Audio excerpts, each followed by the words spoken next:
ایک گاؤں کے بارے میں کہا جاتا تھا کہ جہاں قدرت کی بے پناہ نعمتیں تھیں، اللہ پاک نے وہاں کے لوگوں کو مالا مال کیا ہوا تھا۔ ایسی نعمتیں کہ جن نعمتوں کو دیکھ کر انسان اکثر مغرور ہو جایا کرتے ہیں، مگر وہاں پر کچھ مسلمان تھے، اور سب سے بڑی اور بری بات یہ تھی کہ وہاں کے تمام لوگ کافر تھے۔ وہ کفار اپنی دولت پر بہت فخر کیا کرتے تھے، کیونکہ ان میں ہر ایک انسان بہت دولت مند تھا۔ ہر ایک کے پاس بے بہا پیسے تھے، کسی کو پیسوں کی کمی نہیں تھی۔ وہاں کے سردار کی ایک اکلوتی بیٹی تھی جس کو سردار بے پناہ پیار کرتا تھا۔ اس سردار کی بیٹی بے پناہ مغرور، ظالم، گھمنڈی تھی۔ وہاں پر غریب لوگ صرف مسلمان ہی تھے، تمام کافر ایک دوسرے کی مدد کیا کرتے تھے، لیکن مسلمانوں کی مدد کرنے والا وہاں پر کوئی نہ تھا۔ وہاں پر انہیں کوئی دیکھنے والا نہ تھا۔ سردار کی بیٹی کو کالے جادو میں خوب مہارت حاصل تھی، اور وہ جادو کی وجہ سے وہاں پر رہنے والے غریبوں پر بہت ظلم کیا کرتی تھی۔ تمام مسلمان اس سے بے حد پریشان تھے، اور وہ لوگوں کو غلام بناتی اور مزدور بناتی تھی۔ اگر ان میں کوئی اس کی بات نہ مانتا تو اس کو قیدی بنا کر اپنے اشاروں پر نچایا کرتی تھی۔ اس بستی میں چونکہ اکا دکا مسلمان تھے جن کا کوئی پرسان حال نہیں تھا، کوئی بھی ان کو بچانے والا نہیں تھا۔ جب وہ سردار کی بیٹی کے ظلم حد سے بڑھ گئے تو مسلمانوں میں سے ایک بوڑھے شخص نے اللہ کے حضور گڑ گڑا کر دعائیں کی، اے اللہ، ہمارے چند نسلیں جو یہاں پر بچی ہوئی ہیں، ان نسلوں کو تو بچا لے۔ یہ سردار کی بیٹی جس نے ہمارا جینا دشوار کر رکھا ہے، یہاں کوئی بھی انسان ہمارا حال نہیں پوچھتا، اور نہ ہی ہمارے پاس مال و دولت ہے، اور نہ ہی ہمارے پاس جسمانی طاقت بچی ہے۔ یا اللہ، ہمارے لیے کوئی ایسا بندہ بھیج جو نہ صرف طاقتور ہو بلکہ اس جادوگرنی یعنی سردار کی بیٹی کو بھی ہرا سکے۔ اللہ رب العزت نے اس بوڑھے کی دعا کو قبول فرمایا، اور یوں اس جگہ پر ایک اللہ والے کو بھیج دیا۔ اور وہ اللہ والے ایسے ہی بستی میں داخل نہیں ہوئے، بلکہ ایک دن کچھ عجیب واقعہ ہوا۔ ان کافروں کا سردار جنگل میں سیر سپاٹے کرتے ہوئے نکلا تھا۔ بڑی شان سے چلتا ہوا وہ سفر کر رہا تھا۔ اچانک ایک زہریلا سانپ اس کے سامنے آیا۔ اس زہریلے سانپ نے بادشاہ کو ڈس لیا، اور وہ بے ہوش ہو کر زمین پر گر پڑا اور تڑپنے لگا۔ اس کے جو ساتھی تھے انہوں نے جب اپنے سردار کو یوں تڑپتا ہوا دیکھا اور سردار کی غیر حالت دیکھی تو کہ جسے ایک زہریلے سانپ نے کاٹ لیا ہے، تو وہ فوراً اسے اٹھا کر گھر لے آئے تاکہ اسے بچانے کے لیے کچھ کیا جا سکے۔ اس لڑکی نے اپنے باپ کی جب یہ حالت دیکھی تو اپنے آس پاس کے بڑے بڑے حکیموں کو بلایا، لیکن عجیب بات یہ تھی کہ لاکھ کوشش کے باوجود زہر نکالنے میں سارے ناکام ہو رہے تھے، اور زہر تیزی کے ساتھ اس کے جسم میں پھیلتا چلا جا رہا تھا۔ لیکن اسی وقت وہاں ایک درویش کی آمد ہوئی، ایک اللہ والے آئے، ان اللہ پاک نے اس مقصد کے تحت وہاں بھیجا تھا۔ اس اللہ کے ولی نے سردار کے گھر پر پہنچ کر دروازے کو کھٹکھٹایا۔ نوکروں نے پوچھا کون ہو، کس سے ملنا ہے؟ اس نے کہا میں نے سنا ہے کہ یہاں کے سردار کو سانپ نے ڈس لیا ہے۔ نوکر کہنے لگے کہ تمہیں کیسے پتا چلا کہ یہاں کے سردار کو سانپ نے ڈس لیا ہے؟ تم تو ہمیں اجنبی لگتے ہو، ہم نے تمہیں آج تک یہاں نہیں دیکھا ہے۔ اس نے کہا میں مسافر ہوں، اور مجھے خبر ملی ہے کہ یہاں کے سردار کو ایک زہریلے سانپ نے ڈس لیا ہے، اور کوئی بھی اس کا علاج نہیں کر پا رہا۔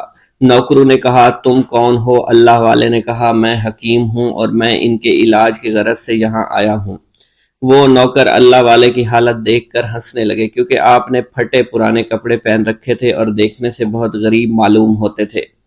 وہ نوکر کہنے لگے کہ اتنے بڑے سردار کا علاج کرو گے؟ ارے یہاں تو اس کے پاس بڑے بڑے حکیم بلائے گئے ہیں، ہمارے سردار کے پاس پیسوں کی کوئی کمی نہیں ہے، اور وہ تم جیسے غریب سے بھلا کیوں علاج کروائیں گے؟ درویش نے کہا اگر تم چاہتے ہو تمہارے سردار کی جان بچ جائے پھر مجھے اندر جانے دو۔ غلام کہنے لگا ٹھیک ہے، ہم اندر جا کر اجازت لے کر آتے ہیں۔ نوکر اندر گئے، سردار کی بیٹی سے کہا ایک غریب آیا ہے، کپڑوں سے فقیر معلوم ہوتا ہے، لیکن کہتا ہے میں سردار کا علاج کر سکتا ہوں، اور میں سردار کا علاج کروں گا۔ جو زہر تیزی کے ساتھ جسم میں پھیل رہا ہے میں اس کو باہر نکال پھینک کروں گا۔ اس کی بیٹی کہنے لگی ٹھیک ہے بلا لو۔ جب وہ اللہ والے اس کے گھر کے اندر گئے تو دیکھا سردار تڑپ رہا تھا، ٹانگ کو بار بار بستر پر پٹخ رہا تھا۔ اللہ والے نے اس کے پیر کی طرف دیکھا جہاں سانپ نے اس کو کاٹا تھا، اسی جگہ اللہ والے نے تھوک دیا، فوراً وہاں سے بھاگ گئے۔ اس کے سارے سپاہی اس کی بیٹی دیکھ کر حیران رہ گئے کہ یہ بھلا کون سا دیوانہ ہے، کمرے میں آیا، علاج کی بجائے اسی جگہ پر تھوک دیا جہاں صرف کاٹا تھا، اور بھاگ بھی گیا۔ اس کو کوئی گرفتار نہیں کر سکا۔ سردار کی بیٹی غصے میں تل ملا اٹھی کہ اس نے جو گستاخی کی ہے اس کی کوئی بات نہیں، تھوک کو میں صاف کروا دوں گی، مگر اس کو تو میں ابھی گرفتار کرواتی ہوں۔ اور اس نے اپنے سردار کے ایک نوکر سے کہا کہ اس تھوک کو صاف کرو۔ اس نوکر نے تھوک کو صاف کرنے کی بجائے اس کو اچھی طرح سے ٹانگ پر مل دیا۔ لڑکی نے کہا کیا کر رہے ہو؟ اس فقیر نے میرے باپ کی ٹانگ پر تھوک دیا، اب اس تھوک کو تم مل رہے ہو؟ حکیم نے اپنے ہاتھ کے اشارے سے سردار کے بیٹے کو روک دیا۔ جیسے اس تھوک کو سردار کی ٹانگ پر ملا گیا، فوراً سارا زہر ختم ہو گیا۔ جو ٹانگ کٹنے کے قابل تھی وہ ٹانگ بالکل ٹھیک ہو چکی تھی، جو نیلی پڑ چکی تھی اب اصلی حالت میں آہستہ آہستہ واپس آ رہی تھی۔ اور جب وہ قبیلے کا سردار بالکل ٹھیک ہو گیا، ہوش میں آ گیا تو حیران رہ گیا۔ اسے بتایا کہ فقیر بابا کے تھوک کی وجہ سے آپ ٹھیک ہوئے ہیں۔ اس نے کہا وہ بزرگ تو ہمارے لیے مسیحا ہے، تم لوگوں نے انہیں جانے کیوں دیا؟ انہیں میرے پاس لے کر آؤ، انہوں نے ہم پر بہت بڑا احسان کیا ہے، ہم اس کے احسان کا بدلہ ضرور چکائیں گے۔ اس کی بیٹی جو خاموشی سے باپ کو دیکھ رہی تھی، اس نے کچھ بھی نہ کہا۔ گاؤں کے سردار کے کہنے پر سارے سپاہی اللہ والے کو ڈھونڈنے کے لیے نکل گئے۔ وہ چاروں طرف پھیل گئے لیکن کہیں بھی اللہ والے کا پتہ نہیں چل رہا تھا۔ پھر جب سپاہی تلاش کرتے کرتے جنگل میں داخل ہوئے، وہاں ایک درخت کے نیچے ایک آدمی کو عبادت کرتے ہوئے دیکھا۔ وہ غور سے اس کو دیکھ رہے تھے اور کہہ رہے تھے یہ کس طرح کی عبادت کر رہے ہیں؟ ہم لوگ تو اپنے بتوں کے آگے ہاتھ جوڑتے ہیں، یہ نہ جانے کس کو سجدہ کر رہے ہیں۔ خیر، عبادت کے فوراً بعد اللہ والے کو پکڑ لیا، گاؤں کے سردار کے سامنے پیش کیا۔ وہ کہنے لگا آپ کون ہیں اور کہاں سے آئے ہیں؟ سب سے پہلے تو میں گستاخی کی معافی چاہتا ہوں، میرے لوگوں نے آپ کے ساتھ بڑی بدتمیزی کی، لیکن آپ کی وجہ سے آج میں زندہ ہوں۔ ہم گناہ گاروں کی وجہ سے آپ جیسے لوگوں کو بہت تکلیف ہوئی ہے، اس لیے میں معذرت چاہتا ہوں۔ آپ سے درخواست کرتا ہوں کہ آپ میری طرف سے یہ قیمتی لباس یعنی کپڑے اور عربی گھوڑا قبول کیجئے۔ اللہ والوں نے اس کی طرف مسکرا کر دیکھا اور کہا یہ گھوڑا، یہ لباس بہت قیمتی ہے، مگر یہ لباس پہن کر اس گھوڑے کے لیے گھاس کاٹوں گا تو کیا اچھا لگوں گا؟ سردار نے کہا فکر نہ کریں، گھوڑے کے ساتھ ساتھ ہم آپ کو نوکر بھی دیں گے۔ اللہ والے نے کہا کہ اتنی مال و دولت اور نوکروں کے ساتھ میں اکیلا رہوں گا؟ گاؤں کا سردار بولا حضور آپ کی یہ بات سن کر میں سوچ میں گم ہو گیا ہوں، لیکن یہ میری بیٹی آپ کے سامنے حاضر ہے۔ بیٹی حیرت سے اپنے باپ کو دیکھ رہی تھی کہ میرا باپ اب کیا کہنے والا ہے۔ سردار نے کہا میری بیٹی جسے آپ نے دیکھ لیا ہے اس کی شادی میں آپ سے کر دوں گا، مگر ایک شرط ہے کہ آپ کو اپنے مذہب کو چھوڑنا پڑے گا۔ میرے سپاہیوں نے آپ کو عبادت کرتے ہوئے دیکھا ہے، جہاں تک ہمارے معمولات ہیں ہم بتوں کے آگے سجدہ کرتے ہیں اور ان کی عبادت کرتے ہیں، اور آپ جس کے آگے سجدہ کرتے ہیں وہ اللہ ہے، یعنی آپ مسلمان ہیں، اس لیے آپ کو اپنا مذہب چھوڑنا پڑے گا۔ کیا آپ ایسا کر سکتے ہیں؟ اللہ والے نے کہا کہ مجھے ایک بات بتائیے، آپ سب کچھ دیکھ رہے ہیں، آپ نے مجھے یہ بھی دعا دی کہ میری اولادیں ہوں اور آپ کی نسل آپ کی بیٹی سے چلے گی۔ مجھے ایک بات بتائیں، اگر ان بچوں میں سے کسی بچے کو خدا نہ خواستہ کچھ ہو گیا تو کس کو رونا پڑے گا؟ سردار نے جواب دیا اگر خدا نہ خواستہ کچھ ایسا ہوا تو رونا مجھ کو ہی پڑے گا۔ اللہ والا نے مسکرا کر کہا اگر یہ سارا مال لے کر مجھے رونا ہی پڑا تو آپ اپنا گھوڑا، اپنی دولت، اپنی بیٹی، ہر چیز اپنے پاس رکھ لو۔ میں خوش ہوں، میں مسلمان ہوں، میں ٹھیک ہوں۔ اگر یہ تمام چیزیں لے کر مجھے اپنا محلہ چھوڑنا پڑے تو میں اپنی جان دے کر بھی اپنے مذہب کو نہیں چھوڑوں گا۔ جس طرح آپ نے مجھے نوازا ہے، میں اسی رب کے دین کو چھوڑ کر چلا جاؤں گا۔ صرف چند پیسوں کی خاطر میں ہر دن پیسہ پیسہ نہیں کر سکتا، اور اپنی درویشی میں بہت خوش ہوں۔ اللہ نے مجھے جس مقصد کے لیے بھیجا تھا وہ میرا مقصد پورا ہو جائے گا۔ گاؤں کے سردار نے پوچھا، یہ کہہ کر وہ اللہ والے جانے لگے تو سردار نے درویش کو رک جانے کا کہا اور کہنے لگے، میں نے مال دے کر تمہیں آزمایا اور تمہیں پرکھا، لیکن تم اپنے مذہب کو چھوڑنے پر راضی نہیں ہو۔ اگر تم یہی سب کرنے آئے تھے تو تمہیں اس بات کا ڈر نہیں؟ کیا تم نہیں جانتے ہم کتنے طاقتور ہیں، اور میری بیٹی اپنے عمل میں اتنی ماہر ہے کہ تمہیں یہاں کھڑے کھڑے ابھی جنگلی جانور بنا سکتی ہے۔ اللہ والے نے کہا کہ اس نے جنگلی جانور کمزور لوگوں کو بنایا ہوگا، یہ مجھے جانور بنا کر تو دکھائے۔ اس سے پہلے کہ گاؤں کا سردار اپنی بیٹی سے کچھ کہتا کہ اس پر وار کرو، اللہ والے نے جادوگرنی پر ایسی پھونک ماری کہ وہ اسی وقت ایک بہت بڑی چھپکلی بن گئی۔ وہ کچھ بھی نہیں کر پا رہی تھی، وہ چھپکلی اتنی بڑی تھی کہ وہاں پر جتنے بھی انسان کھڑے تھے ان سب میں سب سے زیادہ اونچا اس کا قد تھا۔ وہ چھپکلی اللہ والے کے پاس آئی، اپنا زہر اس پر اگلنا چاہتی تھی کہ اسی وقت اس نے اس کے منہ پر تھوک دیا۔ تھوکنے کی دیر تھی، وہ چھپکلی جلنے لگی اور جس سے گرمی کی وجہ سے اس کا چہرہ پگھل رہا تھا، اس کا چہرہ جل کر کالا ہو چکا تھا۔ وہ مرنے والی تھی کہ سردار دوڑتا ہوا قدموں میں آ کر گر پڑا اور معافی مانگنے لگا اور کہنے لگا، حضور اس گستاخی کے لیے میں معذرت خواہ ہوں، آپ مجھے معاف کر دو، میں نے سچ میں آپ کو بہت کمزور سمجھا تھا، آپ کو آپ کا مذہب سے ہٹانا چاہا تھا۔ اگر میری بیٹی ٹھیک ہو جائے تو میں سچ کہتا ہوں یہاں پر جتنے لوگ ہیں ہم پوری کی پوری بستی مسلمان ہو جائیں گے۔ اللہ والے نے کہا کہ ہم تمہیں اپنے دین میں شامل کرنے کے لیے یہ سب نہیں کر رہے، بلکہ تم لوگ مسلمان بھائیوں پر جو ظلم کرتے ہو وہ ظلم کو ختم کرنے کے لیے ہم یہاں آئے ہیں۔ ہمارے دین میں جبر اور ظلم نہیں۔ اگر تمہارے بیٹی سے انسان بن کر سدھر جاتی ہے تو اس کو اس کی اصلی حالت میں لانے کے لیے میں خود کو اللہ کی بارگاہ میں پیش کروں گا اور دعا کروں گا۔ سردار کہنے لگا کہ ہاں میری بیٹی اصلی حالت میں اگر آ جائے تو پھر ہم کسی پر ظلم و ستم نہیں کریں گے، اور میں دل سے اپنی بیٹی کے لیے معافی چاہتا ہوں۔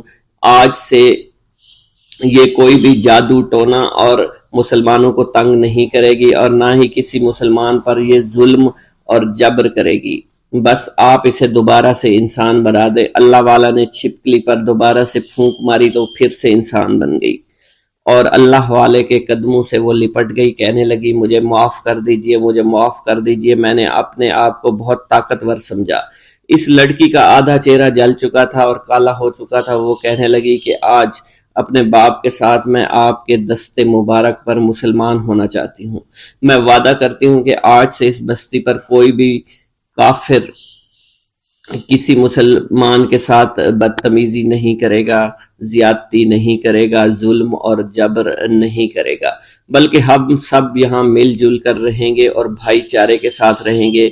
ہم سب مسلمان ہو جائیں گے اور پھر یوں اللہ والے کے ہاتھوں پوری بستی کا سردار اور اس کی بیٹی نے اسلام قبول کر لیا، اور سردار نے اللہ والے سے اپنی بیٹی کا نکاح کر دیا، اور پھر اس بستی میں ہمیشہ کے لیے امن و امان قائم ہو گیا۔ بسم اللہ الرحمن الرحیم۔ ناظرین گرامی، روایت میں آتا ہے کہ قطب الاقطاب حضرت شیخ عبد القادر جیلانی الحسنی والحسینی الجیلانی، حضرت غوث اعظم شیخ عبد القادر جیلانی رحمۃ اللہ علیہ جب نماز ادا کرتے تو بہت زار و قطار رویا کرتے، یعنی گریہ زاری کیا کرتے تھے۔ روتے روتے آپ کی ہچکی بن جایا کرتی تھی۔ جب آپ رحمۃ اللہ علیہ مسجد میں اپنے مریدین اور شاگردوں کے ساتھ باجماعت نماز پڑھتے، اللہ پاک کی محبت اور عشق میں اتنے ڈوب کر عبادت کرتے کہ ان کے شاگرد آپ کی رقت آمیزی کو دیکھ کر، یعنی رونے کے انداز کو دیکھتے اور کہتے، اگر اصل نماز دیکھنی ہے تو غوث پاک کی نماز کو دیکھا جائے۔ تو ایک بار کا ذکر ہے کہ آپ رحمۃ اللہ علیہ عراق کی مسجد میں سے باجماعت نماز پڑھ کر باہر نکلے۔ آپ کے مریدین بھی آپ کے ساتھ تھے۔ آپ نے دیکھا کہ اسی محلے میں کچھ بچے اخروٹ کے ساتھ کھیل رہے ہیں۔ آپ بچوں سے بہت پیار کیا کرتے تھے، گویا کہ خود بچپن میں کبھی بچوں کی طرح کھیل کود نہیں کر سکے، لیکن بچوں کو دیکھ کر آپ مسکراتے تھے۔ آپ آگے بڑھنے لگے اور مریدین کی بڑی جماعت بھی آپ کے ساتھ تھی۔ ابھی آپ زیادہ دور نہیں گئے تھے کہ ان بچوں نے ایک دوسرے کے کان میں کچھ بولنا شروع کر دیا اور اشارے میں باتیں کرنے لگے کہ کیا خیال ہے کہ جو بابا جی سب سے نمایاں ہیں، نورانی چمکتے ہوئے چہرے والے ہیں، سب سے آگے چل رہے ہیں، ان کو بولا جائے جو فرمائش ہمیں کرنی ہے ان سے کر دیں، کیا یہ ہمیں ڈانٹیں گے تو نہیں؟ تو کچھ سمجھدار بچے ہم زبان ہوئے اور کہا نہیں نہیں، یہ جو بابا ہے نا بہت اچھے ہیں، ان سے جو کچھ کہو گے انہوں نے وہ ہماری بات پوری کرنی ہے، ہم ان سے ایک میٹھی اور لذیذ چیز آج منگواتے ہیں۔ تو ان میں سے ایک بچہ جو سب سے بڑا تھا پاس آیا اور کہا بابا میری بات سنیں۔ آپ نے بہت پیار اور شفقت سے اس کے سر پر ہاتھ رکھا اور کہا بیٹا کہو۔ اس نے کہا کہ میرا دل کر رہا ہے کہ میں آپ سے کچھ مانگوں۔ آپ نے فرمایا کہ کہو بیٹا کیا چاہتے ہو؟ وہ کہنے لگا کہ مجھے آپ اس فلاں جلیبی والے سے جلیبی لا کر دے سکتے ہیں، میرا کھانے کا بہت دل کر رہا ہے۔ میں چلا جاتا لیکن بابا میری باری آنے والی ہے، جب تک میں جلیبی لے کر وہاں آؤں گا میری باری چلی جائے گی۔ آپ رحمت اللہ علیہ کے وہاں کے مشہور بزرگ بڑے سردار لوگ ہیں، آپ کے خادمین آپ کے نوکر بننے کے لیے جان کی بازی لگانے کو تیار رہتے ہیں۔ ادھر وہ بچے آپ کے رتبے کو بھی دیکھ رہے تھے اور یہ بھی دیکھ رہے تھے کہ آپ کون سی شخصیت ہے، لیکن پھر بھی اتنے سارے لوگوں کو چھوڑ کر آپ سے وہ بچہ کہتا ہے کہ بابا مجھے جلیبی لا کر دے دیں۔ بابا جی نے کہا کہ ٹھیک ہے میں لا کر دے دیتا ہوں۔ آپ کا ایک مرید آپ کے پاس آیا اور کہا حضرت آپ کیوں اس بات پر توجہ دے رہے ہیں؟ آپ اس بچے کی فرمائش پر جلیبی لا رہے ہیں۔ حضرت آپ پر میری جان قربان ہو، میں اس بچے کو جلیبی لا کر دے دیتا ہوں۔ آپ رحمت اللہ علیہ نے اسے اپنے ہاتھ کے اشارے سے منع فرمایا اور کہا اس نے مجھ سے کہا ہے نا تو میں ہی اس کی خواہش کو پورا کروں گا۔ پھر آپ رحمت اللہ علیہ اس جلیبی والے کے پاس تشریف لے گئے اور جلیبی والا کچھ دیر پہلے اداس بیٹھا ہوا تھا۔ آپ رحمت اللہ علیہ اس کی دکان میں تشریف لے گئے تو وہ خوشی خوشی سے جھومنے لگا۔ آپ رحمت اللہ علیہ نے اس جلیبی والے سے جلیبی لی، اس نے خوشی خوشی آپ رحمت اللہ علیہ کے ہاتھوں میں جلیبی تھما دی۔ وہ آدمی لگ بھگ 70 سال کا تھا، اس بڑھاپے میں بھی وہ کام کرنے پر مجبور تھا۔ اس کی آنکھوں میں آپ رحمت اللہ علیہ کو دیکھ کر آنکھوں سے آنسو آ گئے۔ اس نے روتے ہوئے کہا اللہ کا لاکھ لاکھ شکر ہے، اس نے میری دعا سن لی۔ آپ نے میری دکان میں قدم رکھے تو کئی دنوں سے آپ کے انتظار میں یہاں بیٹھا ہوا تھا۔ میں جانتا تھا کہ آپ ضرور میری دکان پر تشریف لائیں گے۔ آپ رحمت اللہ علیہ نے فرمایا تمہیں کیسے پتا تھا کہ میں تمہاری دکان پر آؤں گا؟ وہ کہنے لگا کہ حضرت عرصہ ہوا ہے، کئی مہینوں سے میرا کاروبار نہیں چل رہا تھا، میرا کاروبار دن بدن ٹھپ ہوتا جا رہا تھا، فاقوں تک کی نوبت آ گئی تھی۔ مجھے اپنی فکر نہیں تھی لیکن اپنے چھوٹے چھوٹے بچوں کی تھی۔ اس بڑھاپے میں اللہ تعالیٰ نے اولاد تو دی لیکن ان کو پالنے کا کوئی بندوبست نہیں ہو رہا تھا۔ میں نے اپنی اس پریشانی کا ذکر کسی سے کیا تو اس نے کہا کہ عراق کے ایک شہر میں چلے جاؤ، وہاں پر کوئی ایک فقیر ہے، اس سے دعا کراؤ، وہ جس کے لیے دعا کرتے ہیں اس کا کام بن جاتا ہے۔ میں اتنا پریشان تھا کہ اس آدمی کے کہنے پر اس فقیر سے ملنے چلا گیا۔ اس کی تلاش کر کے میں نے اس سے کہا تم میرے لیے دعا کرو تاکہ میرے کاروبار میں ترقی ہو جائے اور میرے رزق میں برکت ہو جائے اور تنگ دستی دور ہو جائے تاکہ میں بیوی بچوں کا پیٹ پال سکوں۔ فقیر مجھے دیکھ کر کہنے لگا کہ تم پیرانے پیر غوث اعظم دستگیر رحمت اللہ علیہ کو نہیں جانتے؟ میں نے کہا میں نہیں جانتا۔ وہ کہنے لگا حیرت ہے کہ تمہیں یہ پتہ نہیں کہ تم ان کو جانتے ہی نہیں کہ ولیوں کے سردار ہیں۔ میں تو بہت چھوٹا سا فقیر ہوں، میری دعاؤں میں اتنا اثر نہیں کہ وہ غوث اعظم رحمت اللہ علیہ ہیں، جس کے لیے بھی دعا کریں اس کا بیڑا پار ہو جایا کرتا ہے، اور جب اس دور میں غوث پاک رحمت اللہ علیہ خود موجود ہے تو پھر ہمارا کیا مقام ہوگا ان کی دعا کے آگے؟ ہماری دعا کچھ بھی نہیں ہے۔ میں نے کہا اگر یہ بات ہے کہ آپ سے بڑا کوئی بزرگ ہے تو مجھے بتائیے کہ غوث پاک رحمت اللہ علیہ مجھے کہاں ملیں گے اور میں کہاں جاؤں ان سے ملنے کے لیے؟ وہ کہنے لگا کہ وہ جیلان میں ہیں، تم ادھر جاؤ، ہماری کیا جرت کہ آپ کے لیے دعا کریں۔ آپ رحمت اللہ علیہ جس کے لیے بھی دعا فرماتے ہیں اس کا بیڑا پار ہو جاتا ہے اور اس کو کہیں بول جانے کی ضرورت نہیں ہوتی۔ حضور جب اس فقیر نے مجھے یہ بات کہی تو فوراً جیلان شریف میں آ گیا اور یہاں پر میں نے آپ کی تلاش شروع کی۔ آج دیکھیے آپ خود بخود میری دکان پر تشریف لائے ہیں۔ اب دیکھیے کہ آپ کے آنے سے کیسا نور میری دکان میں آ گیا ہے۔ حضور میرے حق میں دعا فرما دیجئے، اللہ پاک میری زندگی کو آسانیاں عطا فرمائے، مجھے اپنی بیوی اور بچوں کی بہت فکر ہے۔ آپ رحمۃ اللہ علیہ نے فرمایا پریشان ہونے کی ضرورت نہیں، اللہ تعالیٰ سب معاملات ٹھیک فرما دے گا۔ یہ کہہ کر آپ تشریف لے گئے، اس بچے کے پاس آئے اور اس کے ہاتھ میں جلیبی تھما دی۔ ابھی وہاں سے جانے والے تھے، دوسرا بچہ آیا، اس نے کہا کہ بابا آپ نے اسے تو جلیبی لا کر دی ہے، مجھے بھی لا کر دیں۔ آپ نے اس سے بھی تسلی دی اور کہا میں تمہیں بھی جلیبی لا کر دے دیتا ہوں بیٹا۔ یہ دیکھ کر مریدین بہت غصہ ہونے لگے اور کہا کہ حضور ہم اس بچے کو جلیبی لا کر دے دیتے ہیں، آپ کیوں زحمت کرتے ہیں؟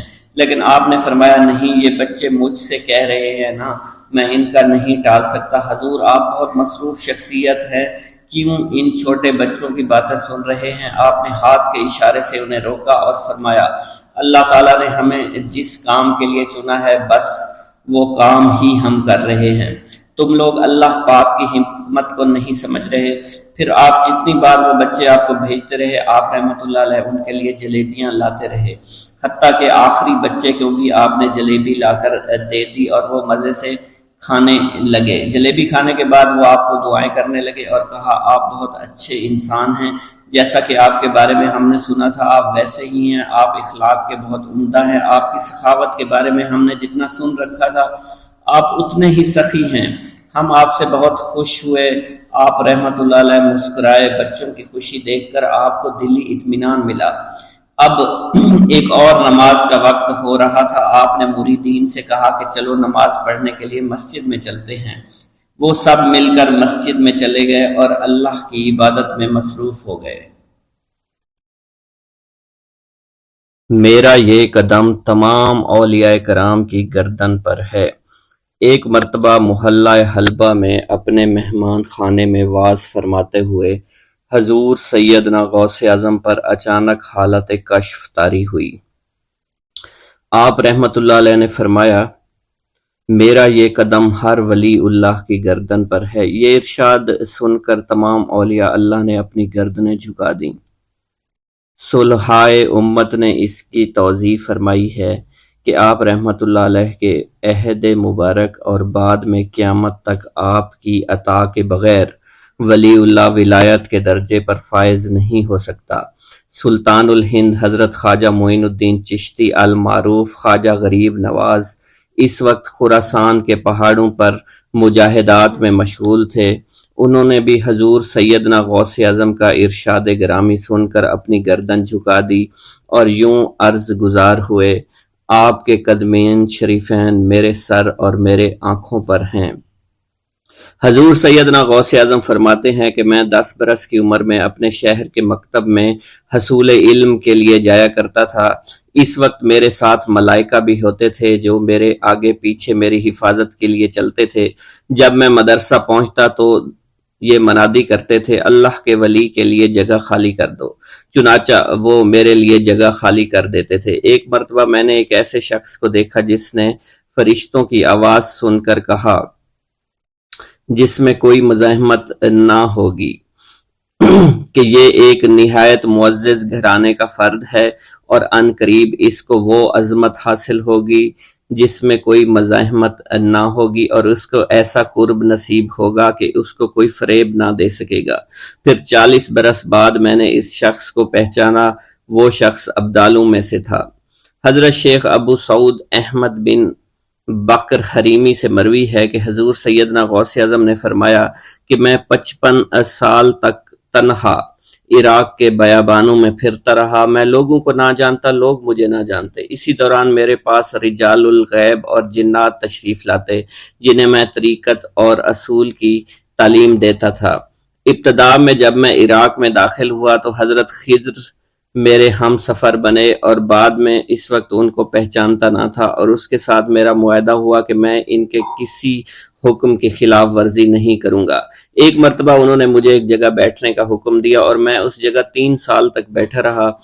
سال میں ایک مرتبہ حضرت خضر میرے پاس تشریف لاتے، فرماتے کہ یہی تیرا مقام ہے جہاں تجھے پہنچایا گیا ہے۔ اس عرصہ کے دوران تمام نفسانی خواہشات مجھ پر انسانی شکل میں وارد ہوئیں، لیکن اللہ عز و جل نے مجھے ہر موقع پر استقامت عطا فرمائی اور مجھے ان خرافات سے بچائے رکھا۔ ابتدا میں میرا نفس مجاہدہ کا کوئی طریقہ اختیار کرتا تو میں اس پر قائم ہو جاتا اور کسی چیز کو قبول نہ کرتا تھا۔ ایک طویل مدت تک اپنا گلا گھونٹتے ہوئے میں مدائن کے جنگلوں میں مجاہدات میں مشغول رہا۔ حضور سیدنا غوث اعظم فرماتے ہیں کہ میں نے اپنے نفس کو مختلف مجاہدوں، مختلف ریاضتوں اور مختلف مشقتوں میں ڈالے رکھا۔ 1 سال تک میں گری ہوئی چیزیں اٹھا کر کھاتا رہا، دوسرے سال پانی پر گزارا کیا اور تیسرے سال نہ میں نے کچھ کھایا، نہ پیا اور نہ ہی سویا۔ ایک مرتبہ شدید سردی کی وجہ سے میں ایوان کسریٰ کے کھنڈرات میں سویا تو رات بھر میں 40 مرتبہ طبیعت خراب ہوئی۔ حضور سیدنا غوث اعظم فرماتے ہیں ہر سال ایک بزرگ آتے اور وہ مجھے جبہ دے کر چلے جاتے۔ اسی طرح میں نے بے شمار طریقوں سے دنیا اور نفس سے چھٹکارا پانے کی کوشش کی۔ لوگ مجھے دیوانہ سمجھتے تھے۔ میں برہنہ جسم جنگلوں میں چلا جاتا اور کانٹوں پر لوٹتا شور مچاتا تھا۔ میرا تمام بدن سے خون جاری ہو جایا کرتا تھا اور لوگ مجھے اٹھا کر شفا خانے لے جایا کرتے، جہاں میری حالت مزید بگڑ جاتی۔ ایک وقت ایسا بھی آیا جب مجھ میں اور مردہ میں کوئی فرق نہ تھا۔ لوگ کفن لے کر آئے، غسال کو بلوایا کہ وہ مجھے غسل دے دیں۔ ابھی انہوں نے مجھے غسل دینے کے لیے تختہ پر ڈالا ہی تھا کہ میری حالت درست ہو گئی۔ میں اٹھ کھڑا ہوا۔ طریقت کی ان پرخطر راہوں میں نہ تو میں کبھی خوف زدہ ہوا اور نہ کبھی میرا نفس مجھ پر غلبہ پا سکا اور نہ ہی دنیا کی آرائش مجھے حیران کر سکی۔ حضور سیدنا غوث اعظم فرماتے ہیں شیطان نے میرے گرد بے شمار جال بچھائے۔ جب میں نے اس سے کہا کہ یہ کیا ہے تو اس نے کہا یہ دنیاوی چیزیں ہیں اور میں ان جالوں سے تم جیسوں کو شکار کرتا ہوں۔ میں نے 1 سال تک شیطان کا مقابلہ کیا، اس کے بچھائے ہوئے تمام جالوں کو ختم کر دیا۔ اس کے بعد میرے سینے کو کھول دیا گیا اور مجھ پر بے شمار خلائق ظاہر ہوئے۔ حضور سیدنا غوث اعظم فرماتے ہیں میں نے دریافت کیا کہ یہ علائق کیسے ہیں؟ جواب ملا کہ یہ خلق کے اسباب ہیں جو تم سے ملے ہوئے ہیں۔ میں سال بھر ان کی جانب متوجہ رہا یہاں تک کہ وہ مجھ سے جدا ہو گئے۔ جب مجھ پر میرا باطن ظاہر کیا گیا تو میں نے اپنے قلب کو بہت سے علائق سے ملوث پایا۔ میں نے دریافت کیا کہ یہ علائق کیا ہیں؟ جواب ملا یہ تمہارے ارادے، تمہارے اختیارات ہیں۔ چنانچہ 1 سال تک ان کی جانب متوجہ رہا کہ وہ مجھ سے دور ہو گئے۔ میرا قلب ان تمام غلاظتوں سے نجات پا گیا۔ پھر مجھ پر میرے نفس کو ظاہر کیا گیا۔ میں نے اس کا مشاہدہ کیا، مجھے معلوم ہوا اس کے ساتھ کچھ امراض اور بھی ہیں اور نفس کی خواہشات زندہ ہیں۔ نفس کا شیطان سرکش ہے۔ چنانچہ میں نے سال بھر پھر توجہ دلائی اور میرے نفس کے تمام امراض سرے سے ہی ختم ہو گئے اور اس کے شیطان نے کلمہ پڑھ لیا اور پھر میرے تمام امور اللہ کے لیے ہو گئے اور میں اپنی ہستی سے باہر نکل آیا۔ حضور سیدنا غوث اعظم فرماتے ہیں پھر میں توکل کے دروازے پر آیا تاکہ میرا مقصد پورا ہو، لیکن جب میں نے توکل کے دروازے پر پہنچا تو بے شمار لوگ موجود تھے۔ میں اس ہجوم کو چیرتا ہوا آگے بڑھا اور شکر کے دروازے پر پہنچ گیا۔ یہاں پر بھی لوگوں کا جمع غفیر موجود تھا، اس سے بھی چیرتا ہوا آگے بڑھا اور مشاہدہ کے دروازے پر پہنچ گیا اور یہاں پر موجود ہجوم کو چیرتا ہوا اندر داخل ہوا، حتیٰ کہ سب سے آخر میں مجھے فقر کے دروازے پر لایا گیا۔ فقر کا دروازہ خالی تھا۔ جب اس دروازہ میں داخل ہوا تو دیکھا جن جن چیزوں کو میں نے ترک کیا تھا وہ سب یہاں موجود تھیں۔ یہاں مجھے ایک بہت بڑے روحانی خزانے کی فتوحات سے نوازا گیا اور میرے لیے تمام دنیا کے خزانے کھول دیے گئے۔ مجھے روحانی عزت، دائمی فنا اور خالص آزادی عطا فرمائی گئی۔ میری تمام چیزیں جو میری ہستی اور میری صفات سب معدوم ہو گئیں اور میری ہستی کی جگہ کسی اور نے لے لی۔ حضرت شیخ ابو سعید مخزومی نے حضور سیدنا غوث اعظم کو خرقہ خلافت سے نوازا اور فرمایا اے عبد القادر، یہ وہ خرقہ ہے جو حضور نبی کریم صلی اللہ علیہ وسلم نے حضرت سیدنا علی المرتضیٰ کو عطا فرمایا، اور حضرت سیدنا علی المرتضیٰ نے یہ خرقہ حضرت خواجہ حسن بصری کو عطا فرمایا تھا، جس سے ہوتا ہوا یہ خرقہ مجھ تک پہنچا، اور یہ تمہاری امانت تھی جو میں نے تم تک آج پہنچا دی ہے۔ حضور سیدنا غوث اعظم نے جب خرقہ مبارک کو زیب تن کیا تو آپ پر بے شمار انوار و تجلیات کی بارش ہونا شروع ہو گئی۔ حضور سیدنا غوث اعظم نے حضرت شیخ ابو سعید مخزومی کے مدرسہ میں تدریسی فرائض سر انجام دینا شروع کر دیے۔ آپ کے لیے فی الحال تدریسی مصروفیات کے علاوہ کوئی کام نہ تھا۔ آپ کی شبانہ روز کی محنت سے آپ کے نام کا شعرہ کچھ ہی دنوں میں سارے بغداد میں پھیل گیا۔ طلبہ دور دراز کے علاقوں سے علم کے حصول کے لیے آنے لگے۔ طلبہ کی تعداد جب مزید بڑھنا شروع ہو گئی تو ارد گرد کے کئی مکانات کو خرید کر مدرسہ میں داخل کر لیا گیا۔ کتب سیر میں منقول ہے کہ 528 ہجری میں آپ مدرسہ نظامیہ کی وسیع عمارت تعمیر فرما چکے تھے۔ اس مدرسہ کی تعمیر میں آپ نے بحیثیت مزدور بھی حصہ لیا تھا۔ حضرت شیخ ابو الخشاب سے مروی ہے کہ میں جوانی میں جب علم نحو پڑھ رہا تھا تو لوگوں نے مجھے حضور سیدنا غوث اعظم کے پاس جانے کا مشورہ دیا، اور اس کی وجہ سے مجھے بھی اشتیاق ہوا کہ میں آپ کا واز سنوں۔ ایک مرتبہ کچھ لوگوں کے ہمراہ آپ کی مجلس میں دوستوں کے ہمراہ حاضر ہوا۔ آپ نے میری جانب توجہ کرتے ہوئے فرمایا، ہماری صحبت اختیار کر لو۔ چنانچہ میں نے آپ کے فرمان کے مطابق آپ کی صحبت کو اختیار کر لیا۔ آپ نے مجھے علم نحو کے علاوہ علوم عقلیہ اور تقلد حاصل کیے جس سے مجھے کوئی واقفیت پہلے نہیں تھی۔ 1 سال کے عرصہ میں آپ کی نظر کرم سے میں نے وہ علوم حاصل کر لیے جو گزشتہ اتنی عمر گزارنے کے باوجود بھی مجھے حاصل نہیں ہوئے تھے۔ منقول ہے حضرت شیخ بقا بن بطو، شیخ علی بن ہیتی اور شیخ کیلوی جب حضور سیدنا غوث اعظم کے مدرسہ میں آتے تو جھاڑو دیا کرتے تھے اور چھڑکاؤ کرتے تھے، لیکن آپ کی اجازت کے بغیر کبھی اندر داخل نہ ہوتے تھے۔ اجازت ملنے کے بعد آپ حضرات اندر داخل ہوتے اور اجازت ملنے پر ہی بیٹھتے تھے۔ آپ سے امان طلب کرتے اور امان مل جانے کے بعد مؤدب ہو کر بیٹھ جاتے۔ جس وقت آپ کہیں جانے کا ارادہ کرتے تو یہ حضرات سواری کے ہمراہ چلتے۔ آپ انہیں اس فعل سے منع فرمایا کرتے تھے اور کہتے تھے کہ ہمیں آپ کے ذریعے قرب الہی حاصل ہوا ہے۔ حضرت شیخ محمد قائل الادنیٰ سے مروی ہے کہ ایک مرتبہ حضور سیدنا غوث اعظم سے دریافت کیا گیا کہ آپ کی بزرگی اور عظمت کا راز کیا ہے۔ آپ نے فرمایا کہ میں کبھی جھوٹ نہیں بولتا اور کبھی کسی سے کذب بیانی نہیں کرتا۔